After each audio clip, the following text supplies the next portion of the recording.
તો ચાલો મિત્રો, આજે આપણે બનાવીશું પાઉંભાજી. પાઉંભાજી બનાવવા માટે આપણે અહીં બધી શાકભાજી લઈ લીધી છે. તો અહીં આપણે રીંગણ, બટેકા, ફ્લાવર, વટાણા બધું સુધારી લીધું છે અને એમાં અડધી ચમચી મીઠું ને અડધી ચમચી હળદર નાખીને બફી લીધું છે.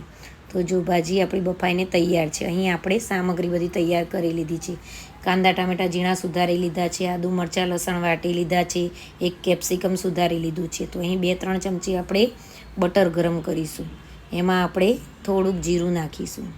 પછી એમાં આપણે કાંદાની જે ઝીણા સુધારેલા કાંદા છે તે નાખીશું. આપણે એકદમ ગ્રેવી નથી કરી, તેને ઝીણા સુધાર્યા છે. તો કાંદા નાખી દઈશું. કાંદાને આપણે 2-3 મિનિટ સુધી સાંતરવા દઈશું. હવે આપણે એમાં લસણની પેસ્ટ, આદુ મરચીની પેસ્ટ નાખી દઈશું. એકવાર હલાવી લેશું, મિક્સ કરી લેશું બધું. અને હવે કેપ્સિકમ એક સુધારેલું છે એ નાખી દઈશું.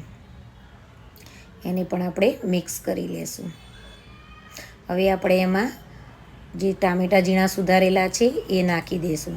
ટામેટાં નાખીને આપણે બરાબર મિક્સ કરી લઈશું. અને અડધી ચમચી મીઠું અને અડધી ચમચી હળદર નાખીને મિક્સ કરી લઈશું. હવે આ બાજુ આપણી ભાજી જે બફાઈ ગઈ છે તેને એકવાર મેશ કરી લઈશું. તો જુઓ, આપણી ગ્રેવી તૈયાર છે. એમાં આપણે 1 ચમચી લાલ મરચું નાખીશું, 1 ચમચી ધાણા જીરું નાખીશું, અડધી ચમચી ગરમ મસાલો નાખીશું અને 2 ચમચી પાઉંભાજીનો મસાલો નાખીશું અને બરાબર મિક્સ કરી લઈશું. એમાં 1 ચમચી બટર ઉમેરીશું અને આપણી મેશ કરેલી ભાજી હવે આ ગ્રેવીમાં ઉમેરી લઈશું. હવે આપણે જે ભાજી બાફી હતી અને જે પાણી નીકળ્યું હતું આપણું, એ પાણી આપણે રાખ્યું છે. એ પાણી આપણે આમાં મિક્સ કરી લઈશું.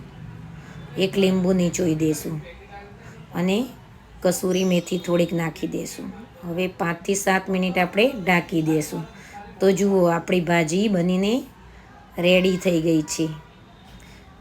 બહારનો ટેસ્ટ ભૂલાવી દે તેવી ટેસ્ટી ભાજી બનશે આપણી.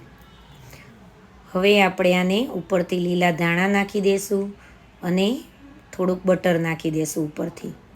અને હવે આ બાજુ આપણે પાઉં શેકી લઈશું. પાઉં માટે મેં બટર લીધું છે, થોડુંક મરચું નાખ્યું છે, થોડાક લીલા ધાણા નાખ્યા છે અને પાઉંને આપણે આ રીતે બંને બાજુથી શેકી લઈશું. એટલે આપણે પાઉં સોફ્ટ થઈ જશે.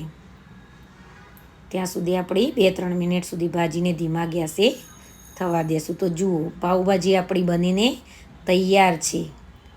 બિલકુલ ટેસ્ટી.